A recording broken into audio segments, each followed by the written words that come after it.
오늘 본문 말씀을 찾겠습니다. 지난주하고 같은 본문입니다.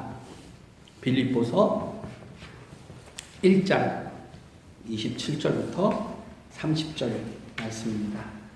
짧은 구절이니까 우리가 큰 목소리로 함께 읽도록 하겠습니다. 준비되셨죠? 그럼 같이 읽겠습니다. 시작. 오직 너희는 그리스도의 복음에 합당하게 생활하라.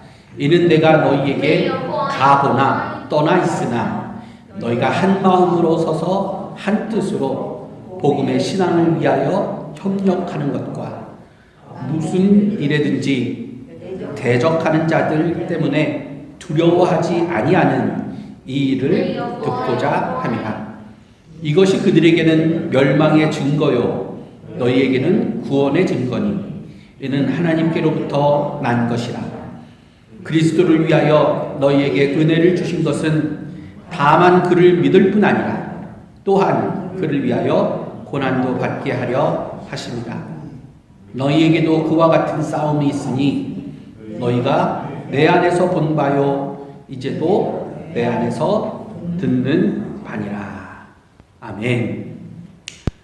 오늘도 같은 본문을 가지고 또 같은 제목을 가지고 말씀을 전하는데요. 제가 복음에 합당한 생활을 하라 이 제목을 가지고 전한 지가 한 2주 됐어요.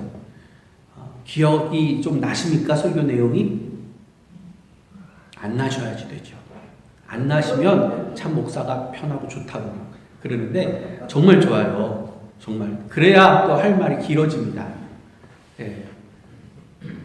27절을 보시면 좀 생각이 나실 수도 있을 텐데 안 나시면 더 좋고요. 나십니까? 제가 이 바울 사도를 이야기하면서 바울의 평생의 소원이 있었다. 바울의 평생의 소원이 무엇이냐? 자신을 통하여서 내 몸을 통하여서 그리스도가 존귀케 되는 것을 평생의 소원으로 삼고 그가 복음을 위해서만 살았다 말씀을 드렸죠. 그래서 그 복음에 합당한 생활을 우리도 좀 하자. 그것이 성도가 앞으로 해야 할 길이고 앞으로 목표를 삼고 살아야 할 것이기 때문에 우리 교회 성도들도 복음을 위한 삶을 살아보자 라고 지난번에 말씀을 드렸어요. 그래서 올해 2020년 표어도 복음에 합당하게 생활하자입니다. 뭐라고요? 복음에 합당하게 생활하자. 이것이 우리 피스메이커 교회 2020년 표어입니다. 그러니까 1년이라도 한번 복음에 합당한 생활을 해보자. 아멘? 복음에 합당하게 생활한 것이 무엇이냐? 첫 번째 27절 말씀 가지고 제가 어떻게 말씀드렸느냐? 복음의 신앙을 위하여서 협력하는 것이 복음에 합당한 생활을 하는 것이다. 27절 보니까 너희가 한 마음으로 서서 한 뜻으로 복음의 신앙을 위하여 협력하는 것과 여기 볼 때 한 뜻이라는 것이 나왔어요. 한 뜻이 뭘까요? 예전에 뭐라고 말씀드렸죠? 우리가 믿고 있는 복음이다. 네. 복음을 우리가 한 뜻으로 한 마음 한 뜻으로 생각하면서 무장되고 앞으로 나가자는 거예요. 살아가자는 거예요. 복음은 단순해요. 아멘. 복음 매우 단순해요. 복잡하지 않습니다. 복음은 매우 단순해요. 예수 그리스도께서 하나님이신 예수 그리스도께서 이 땅에 낮고 천한 이 땅에 죄인들의 몸을 입고 성육신하셔서 이곳에 오셨어요. 그리고 우리와 똑같은 고난을 당하시고 똑같은 삶의 현장에서 사시다가 우리의 죄를 위하여서 어디에서? 십자가에서 우리 죄를 다 해결하시기 위해서 용서하시기 위해서 십자가에서 단번에 죽으심으로써 우리의 죄를 사하시고 더 나아가서 성도들의 부활의 첫 소망이 되시기 위해 사흘 만에 다시 사십니다. 아멘. 그리고 그 사시고 나서 하늘로 올라가셔서 앞으로 있을 그 거할 처소를 예비하시기 위해서 지금은 하늘에 계시다가 언젠가 주님께서 다시 이 땅에 오실 때, 그때 나팔과 함께 천사장의 그 천사들의 나팔 소리와 함께 이 땅에 다시 오시는 재림이 있다. 이것이 복음이죠. 아멘. 여기에 만약에 다른 어떤 복음이 들어간다, 다른 어떤 사람들이 예수 대신 자신의 이름을 넣는다, 그럼 그것은 다 복음이 아니에요. 그것을 성경에서는 다른 복음이라고 표현하고 있습니다. 오늘 주보를 보세요. 주보에 보니까 안전도사님이 아주 귀한 그 말씀을, 금주의 암송 말씀을 주셨어요. 보니까 다른 복음을 전하면 저주를 받을 것이다. 아주 무서운 말씀이죠. 저도 역시 마찬가지 그리스도의 복음을 전하지 않는 목사면 저도 하나님께 심판을 받을 것입니다. 그래서 두렵고 떨리는 마음으로 한 주간 말씀을 정말 최선을 다해서 다른 복음 전하지 않기 위해서 노력했습니다. 그리고 이제 성도들도 복음을 위해서 살기 위하여 어떻게 해야 된다? 27절 말씀처럼 한 마음 한 뜻을 가지고, 한 뜻은 그리스도의 복음이요, 또 한 마음은 뭐냐? 여기 빌립보서 2장 2절부터 4절을 우리가 같이 읽었죠. 아무 일에든 다툼으로 허용을 하지 말고 오직 겸손한 마음으로 각각 자기보다 남을 낮게 여기고, 또 각각 자기 일을 돌아볼 뿐더러 다른 사람들의 일을 돌보아서 나의 기쁨을 충만케 하라. 이와 같은 복음의 자세를 가지고 때로는 내가 연약할 때는 성도들에게 도움도 받고, 하지만 연약한 성도들이 있다면 내가 또 그들을 돌보아서 함께 합력해서 그리스도의 복음을 전하는 것. 그것이 무엇이다고요? 복음에 합당한 생활이라고. 그래서 첫 번째 우리가 최우선적으로 성도와 교회들이 최우선적으로 해야 될 것은 그리스도의 복음을 전파하는 것입니다. 아멘. 다시 말씀드리면 올해 표어가 그리스도에 합당한 생활이라면 첫째 우리는 무엇을 해야 됩니까?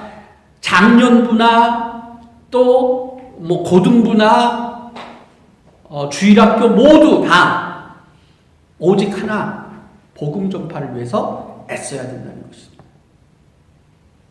그 일에 동참하시겠습니까? 아멘.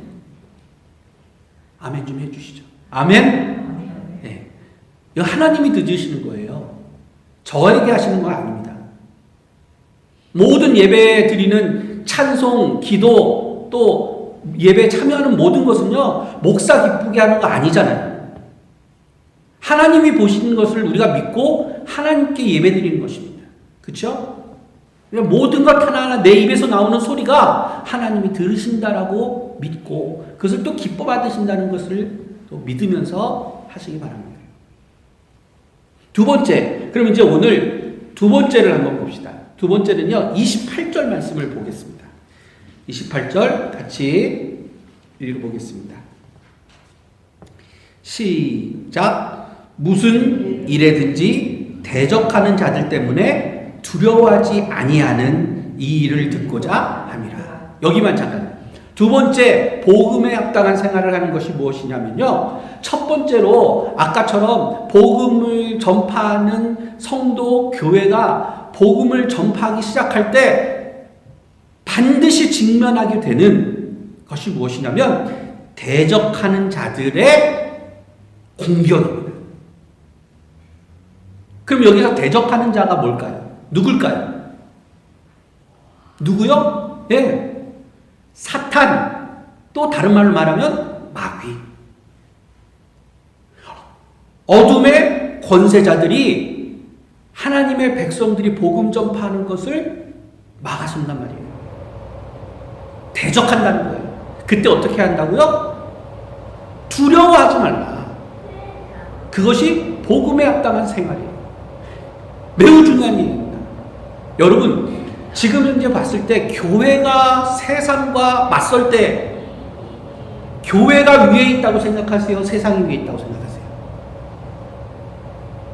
제 기억으로는 70년, 80년대 때만 돼도, 90년대 이때만 돼도 교회가 세상을 이겼어요. 뭐 누구에게 물어볼 것도 없어요. 말씀으로도 이겼고 또 교회가 주도하는 문화적인 면에서도 이겼어요. 제 기억으로는 기타를 배울 때는 어디로 가서만 배울 수 있었냐면 교회에 가서만 배울 수 있었어요.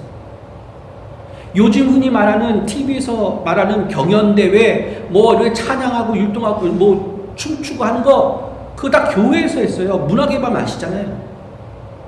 거기서 1년에 한 번 시도 낭송하고 하면서 그 문화를 주도했던 것이 교회였어요. 그리고 그 안에서 그리스도의 복음이 들어갔고 그로 인해서 많은 사람들이 그리스도인에서 기뻐했어요. 하지만 지금은 어떻습니까? 세상에 오히려 주눅들고 복음을 하나 전하려고 하면 두려워해요. 창피해하고 그냥 노심초사합니다. 이제는 직분, 내가 어디 교회 다니고 내가 직분이 뭡니다라고 말하기도 좀 두려워해요. 그런데 어떻게 복음을 전할 수 있어요? 그건 말도 안 되죠. 복음은 내 입으로 예수 그리스도가 나와야 되는데 나오지 못하는 거예요. 오히려 기가 죽어 있어요. 이런 상태면 절대 복음이 전해질 수 없죠. 요한복음 16장 33절 한번 볼게요. 요한복음 16장 33절입니다. 시작. 이것을 너희에게 이르는 것은 너희로 내 안에서 평안을 누리게 하려 함이라. 세상에서는 너희가 환난을 당하나 담대하라. 내가 세상을 이겼노라. 왜 우리가 담대할 수 있느냐? 예수님이 이미 세상을 이기셨다고 말씀하셨어요. 이미 우리 그리스도께서 십자가상에서 사단의 머리를 상하게 하셨고 뱀의 머리를 상하게 하셨고 그로 인해서 다 이루었다는 주님의 음성과 함께 성도들은 더 이상 세상을 또 사탄 마귀를 무서워할 이유가 없다는 것입니다. 여러분, 대적하는 자들이 여러분 앞에 있으면 여러분들 어떻게 하실 거예요? 담대히 맞서시기 바랍니다. 아멘. 그러면 우리 성령 하나님이 내 속에서 일하심으로 인하여서 내가 그 속에서 말할 것도 생각나게 하시고 행동할 것도 생각하게 하실 줄 믿습니다. 아멘. 사도행전을 한번 볼게요.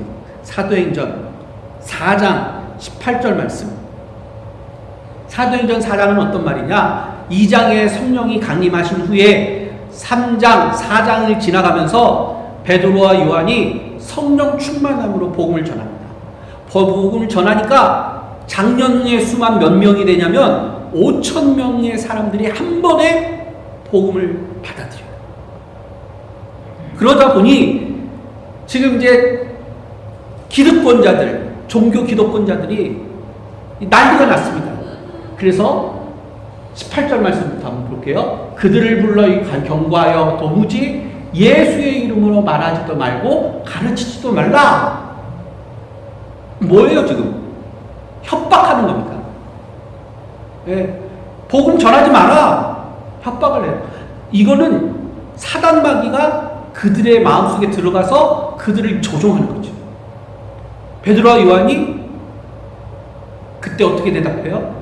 알겠습니다. 이렇게 대답해요? 아이고 무서워요. 네 알겠습니다. 이러지 않아요. 대답하여 이르되 하나님 앞에서 너희의 말을 듣는 것이 하나님의 말씀을 듣는 것보다 옳은가 판단하라. 우리는 보고 들은 것을 말하지 아니할 수 없다. 아멘. 담대해요, 담대하지 않아요? 저는 이 구절을 읽을 때마다 또 들을 때마다 또 때로는 또 설교하면서 전할 때마다 가슴이 막 뜨거워져요. 어느 때는 내가 왜 복음 전할 때 주저했을까? 안타까운 마음도 있지만 또 이 구절을 읽으면서 이 베드로와 요한이 내 편이다. 우리 같은 편이잖아요. 성령 안에서 하나 된 사람들 아닙니까? 너무 막 내가 저들처럼만 하면 우리 성령님이 내 곁에 계시고 나와 함께 하시는데 어찌 사단이 나를 무너뜨릴 수 있으랴. 아멘. 교회의 이런 권능, 능력을 회복하는 그런 저와 피스메이커 교회가 되기를 바랍니다. 두 번째, 복음에 합당하게 사는 게 무엇이라고요? 대적하는 자에 두려워하지 않는 것. 아멘. 이 일에 여러분들 함께 하시겠습니까? 세 번째입니다. 세 번째. 바로 이제 오늘 성찬을 좀 했으니까 우리가 짧게 말씀을 전하려고 해요. 세 번째 말씀은요, 29절입니다. 29절 말씀을 우리 함께 읽겠습니다. 같이 읽어볼게요. 성경 지금 찾으셨죠? 읽어볼게요. 시작.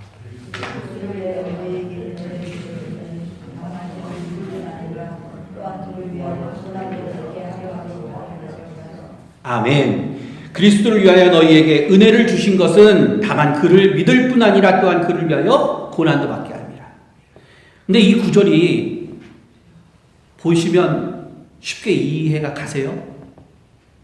앞에 부분 좀 이해가 돼요. 그리스도를 위하여 너희에게 은혜를 주신 것은 다만 그를 믿을 뿐 아니라, 믿음으로 그리스도를 위하여서 우리에게 믿음을 은혜로 주셨어요. 은혜로 주셨어요. 아멘. 에베소서 2장을 기억하십니까? 에베소서 2장. 안 넘어가네요. 에베소서 2장.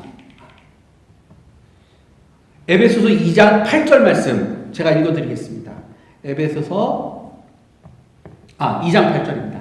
같이 읽어보겠습니다. 시작. 너희는 그 은혜에 의하여 믿음으로 말미암아 구원을 받았으니 이것은 너희에게서 난 것이 아니요 하나님의 선물이라. 이 구절 많이 왜 암송하시죠? 예, 우리에게 은혜로 의하여 믿음이 주어졌어요. 그래서 그 믿음으로 말미암아 구원을 받았고, 그것은 내가 어떤 것을 주장하고 내가 했습니다, 내가 구원을 얻었습니다라고 주장할 수 없고 오직 하나님의 은혜라고 하셨어요.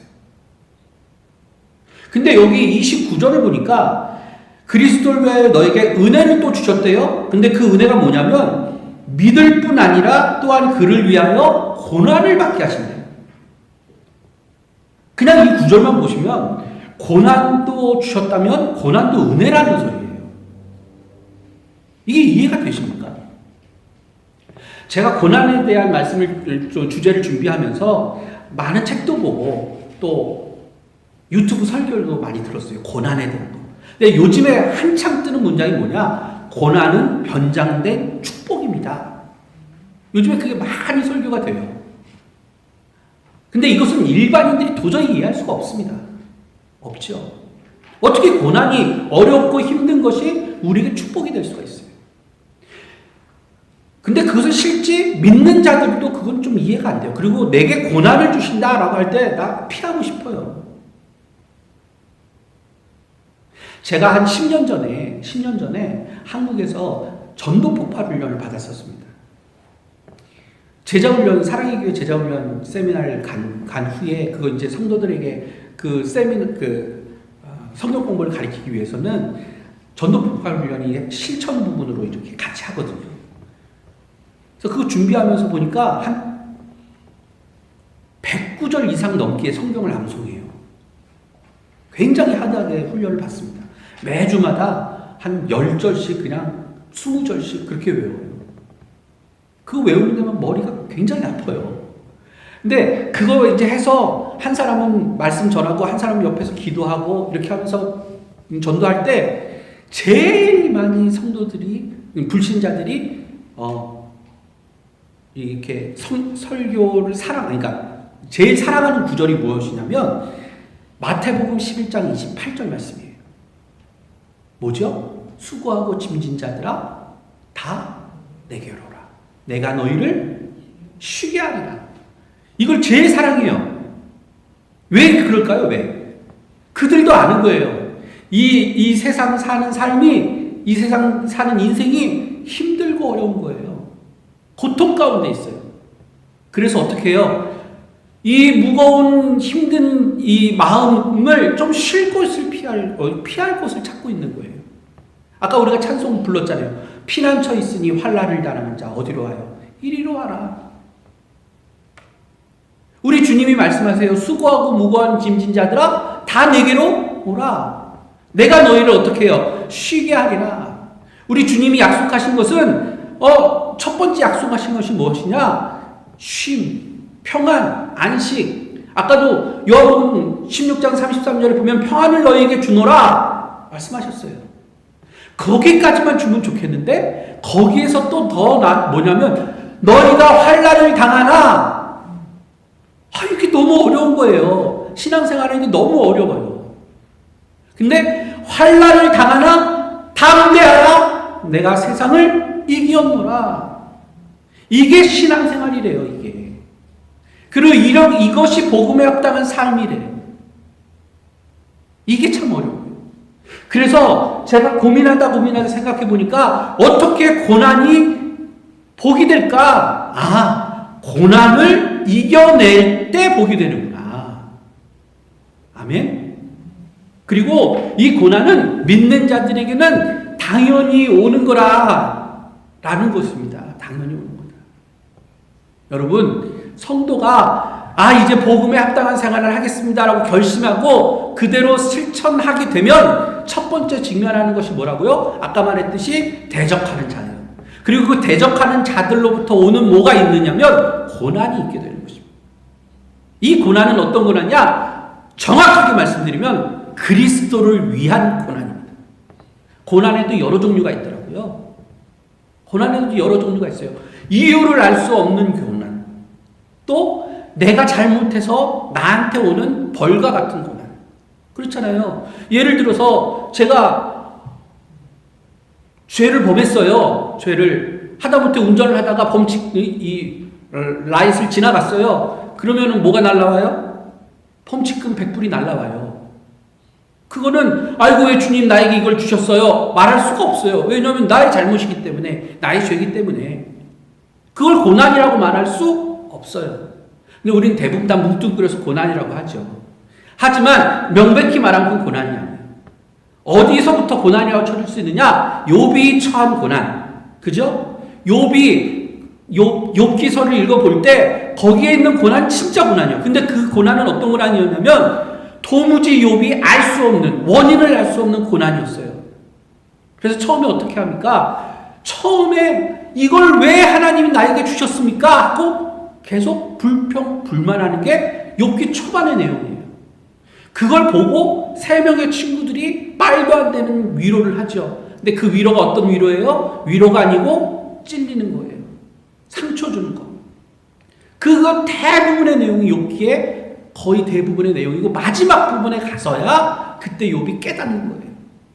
그리고 고난이 이 고난을 왜 우리 하나님께서 허락하셨는가 알게 되는 거죠. 근데 우리는 이제 고난에 대해서 생각해 볼 때 이 고난은 뭐냐? 그리스도를 위해서 받는 이 고난은, 하나님을 위해서 받는 고난은 성도에게 유익하게 된다는 것을 꼭 기억하시기 바랍니다. 그리고 이 고난이 닥쳐왔을 때 우리는 첫 번째로 뭘 해야 되느냐? 인내해야 된다. 아멘? 인내. 성령의 9가지 열매 중에서 네 번째 열매가 뭐죠? 오래 참음. 그죠? 오래 참음은 우리가 다른 말로 뭐라고 불러요? 인내.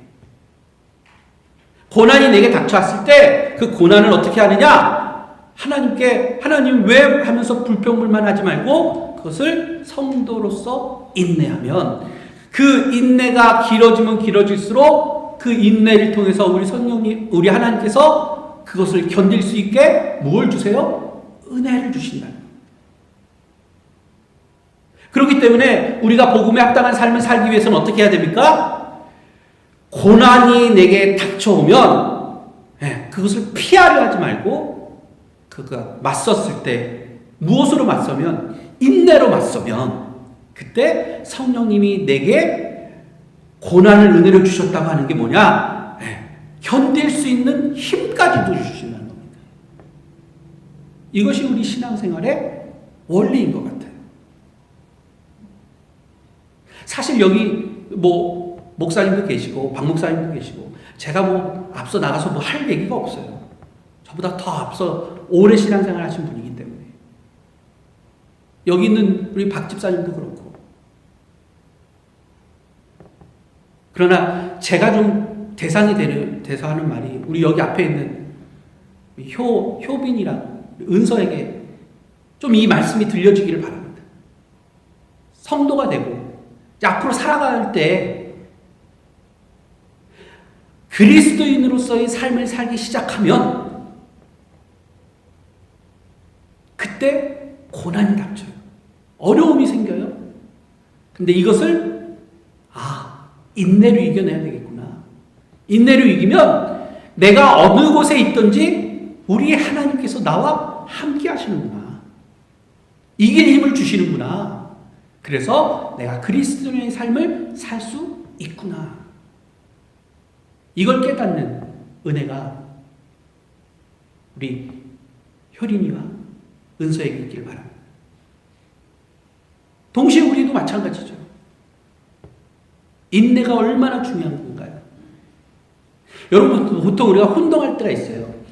하나님 내게 이 시험을 이겨낼 수 있는 믿음을 주시옵소서 하고 기도를 많이 합니다. 그죠?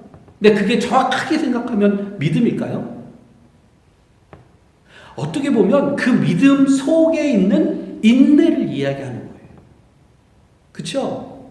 우리가 보통 믿음이라고 할 때는 이심층에 대한 생각만 많이 합니다. 하지만 그 이심층에 넘어서는 것이 구원이에요. 이심층이는 구원의 시작이에요. 그리고 더 나아가서는 우리가 그리스도인의 삶을 주님 오시는 그날까지 살아가는 그때 더 필요한 것은 인내입니다. 고난을 이겨내는 인내. 그래서 히브리서 11장에 나오는 믿음의 선진들은 대부분 다 인내에 대한 이야기를 하고 있어요. 어떻게 그 고난을 이겨내고 참아내는가. 여러분, 시험이 여러분 안에 있으십니까? 이길 힘을 주시도록 주님께 기도하시기 바랍니다. 내가 혼자 감당할 수 없으십니까? 함께하는 동역자를 생각하시고 복음에 협력하는 자들이 있다는 것으로 용기 얻으시기 바랍니다. 아멘. 구원 얻는 것 쉬운 게 아니더라고요. 쉽지 않습니다. 예전 한국교회 목사님들이 구원을 너무 쉽게 이야기합니다. 예수님 믿으십니까? 예. 그러면 다 구원 얻었다고 얘기했어요. 제가 아직도 기억나는 게 한 신방이 있었어요. 병원 신방이 있는데 교회에서 잘 믿으시는 권사님 아버님이 이제 병원에서 오랫동안 병원에서 있다가 돌아가신 날이 됐어요. 근데 그분은 예수님을 믿지 않는 분이었어요. 교회 한 번도 나오지 않았어요. 그런데도 그 권사님을 위해서 목사님 또 저 교육자들이 다 같이 병원 신방을 갔어요. 왜냐하면 그 권사님이 교회에서 수고했던 일들이 너무 많거든요. 그러니까 그 아버님이 돌아가신 날이 같이 간 거예요. 가서 목사님이 설교하고 찬송하고 전 교육자들 다 같이 모여서 찬송하고 마지막에 이제 예수님 믿으십니까? 물어봤을 때 솔직히 저는 못 들었어요. 그런데 목사님이 귀를 갖다 대고 들으셨다고 하면서 예수님 이제 믿으셨습니다 하고 다 같이 우리가 박수 치면서 이제 이 누구누구 집사님 누구누구 성도님은 하나님께 부르심을 받을 것입니다 하고 이제 돌아오는 그것이 제가 아직도 기억이 나요. 그러면 그분이 어떻게 됐을까? 전 지금도 궁금한데 이제 우리가 거기를 가봐야 알잖아요. 그분 계시는 곳에 우리가 가봐야 아는데 정말 그분이 과연 구원을 얻으셨을까? 이렇게 쉽게 얻으면 내가 이렇게 이 세상에서 어렵게 말씀대로 살려고 남들 눈치 보고 목사로 사는 삶이 얼마나 힘든데 나도 좀 세상 사람들처럼 살아보고 싶은데 그렇지 않으세요? 나중에 내가 죽을 때쯤 돼서 나 예수 믿어. 말 할 수 있는 힘만 있을 때 하면 되는 거 아니에요. 그럼 여기 뭐하러 다 나오셨어요? 근데 그게 참된 신앙이 아니라고 성경에서는 가르쳐주고 있는 거예요. 그 신앙은 어떤 신앙이냐? 그리스도의 복음을 전파하는 삶 사는 사람에게 고난이 있다. 그리고 그 고난을 인내로 승리하는 사람에게 하늘의 상급이 있다라고 말씀하고 있습니다. 아멘. 아멘. 제가 지금 말씀을 좀 축약해서 전해드리는데, 저기 히브리서 13장 말씀을 한번 보겠습니다. 히브리서 13장 말씀. 성경을 찾아보세요. 10장입니다. 히브리서 10장. 히브리서 10장 32절 말씀. 우리가 함께 읽어보겠습니다. 시작. 전날에 너희가 빚을 받은 후에 고난의 큰 싸움을 견디어낸 것을 생각하라. 제가 말씀 준비하면서 이 히브리서 10장 32절부터 39절을 찾아내서 너무 기뻤어요. 그냥 제 설교의 요약입니다. 32절 말씀. 전날에 너희가 빚을 받은 후에. 빚이 여기서 빚이 뭘까요? 구원받은 후에. 전날에 너희가 믿음을 하나님의 은혜로 말미암아 믿음을 받아서 믿게 하셔서 구원 얻어 우리의 빛의 자녀가 되잖아요. 빚을 받은 후에 그 다음에는 뭐냐? 고난의 큰 싸움을 견뎌낸다. 이게 순서라고요. 순서. 35절도 한번 보겠습니다. 시작. 그러므로 너희 담대함을 버리지 말라. 이것이 큰 상을 얻게 하느니라. 놀랍지 않으세요? 이것이 구원의 모습이고 증거고 멸망받는 자들에게는 멸망의 증거라는 거예요. 여러분, 고난받는 일에 동참하시겠어요? 선뜻 말 못하시잖아요. 다시요. 고난받는 일에 동참하시겠습니까? 아멘. 제가 한 가지 고난받는 일을 한번 말씀드릴게요. 제가 아까 주보에도 말씀드렸는데, 주보 전할 때도 1년 1도 갑시다. 이게 고난받는 일일까요? 아닐까요? 제가 지금까지 말씀드린 거 보세요. 성경 일독하는 것은 그리스도를 위한 일입니까? 아닙니까? 내가 뭘 알아야지 전할 거 아니에요. 여러분 전도하실 때 뭘로 전도하실 거예요? 내가 하나님의 말씀을 알고 내가 하나님의 뜻을 알아야 그걸 가지고 전하실 거 아닙니까? 성경은 그리스도를 증거하고 있는데 이 그리스도를 내가 뭘 알아야 전할 거 아니에요. 그렇죠? 다음 주부터 제가 이제 그리스도의 복음에 대한 걸로 마가복음 시리즈를 하려고 하는데요. 성경을 읽을 이유는 내가 나를 괴롭게 하려고 목회팀에서 만드는 게 아니에요. 그걸 읽고 복음이 무엇인가를 알아서 복음 전할 때 사용하라고 성경을 쓰는 거예요. 읽게 하는 거예요. 목회팀에서 지금 1년 동안 뭐가 필요할까 해서 이걸 준비했습니다. 읽으셔야 돼요. 성경을 읽게 되면 제가 예언을 하나 할까요? 성경을 읽게 되면 어떻게 되냐면 자연스럽게 나도 모르는 고난, 내가 예상치 못한 고난이 닥쳐오게 됩니다. 신기해요. 사단은요, 성도가 하나님의 일을 하기 위해 시작을 하면 어느새 알아요. 성경 못 읽게 하고 막 아프게 하고 사고당하게 할 수도 있어요. 그럼에도 불구하고 성경을 읽기 시작하면 내 속에서 옛사람과 새사람이 싸움을 하게 됩니다. 내면의 갈등이 생기게 돼요. 그래서 로마서 7장에 사도 바울의 고백이 나옵니다. 오호라 나는 공고한 자루다. 이 사망의 몸에서 누가 나를 건져내랴. 이런 싸움이 계속되는 것이 성경을 읽으면서 시작되다가 결국에 가서 이것이 승리하게 되면 그때부터는 말씀이 순종이 쉬워져요. 아멘. 모든 성도의 기초가 되는 것은 말씀이 되어야 됩니다. 목사의 설교예요. 설교만 성경을 기초로 해서 해야 되는 것이 아니라 성도의 삶도 역시 성경이 기초해야 될 줄 믿습니다. 그래서 읽어야 되는 겁니다. 더불어 교회의 리더와 지도자가 되기 위해서는 성경을 읽지 않아서는 안 됩니다. 왜 지도자들이, 장로님들이 욕을 먹고 지도자들이 욕을 먹고 목회자들이 욕을 먹습니까?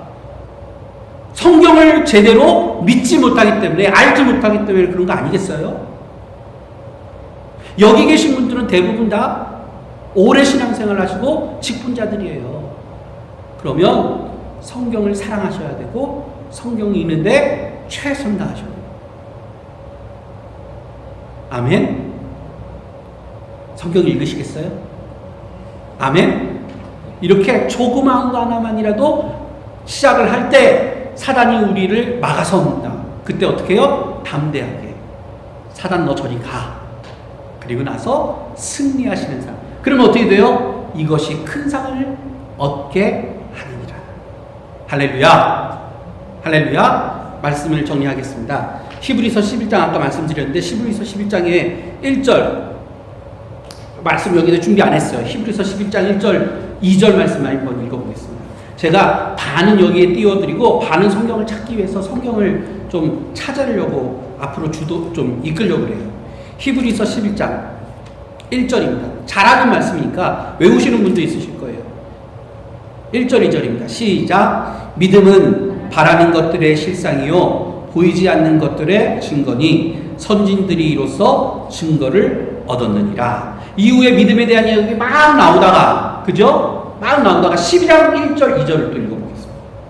히브리서 12장 1절 2절 큰 목소리로 1절 2절 3절까지 읽어보세요. 큰 목소리로 읽겠습니다. 시작. 이러므로 우리에게 구름같이 둘러싼 허다한 증인들이 있으니 모든 무거운 것과 얽매이기 쉬운 죄를 벗어버리고 인내로써 우리 앞에 당한 경주를 하며 믿음의 주요 또 온전하게 하시는 이인 예수를 바라보자.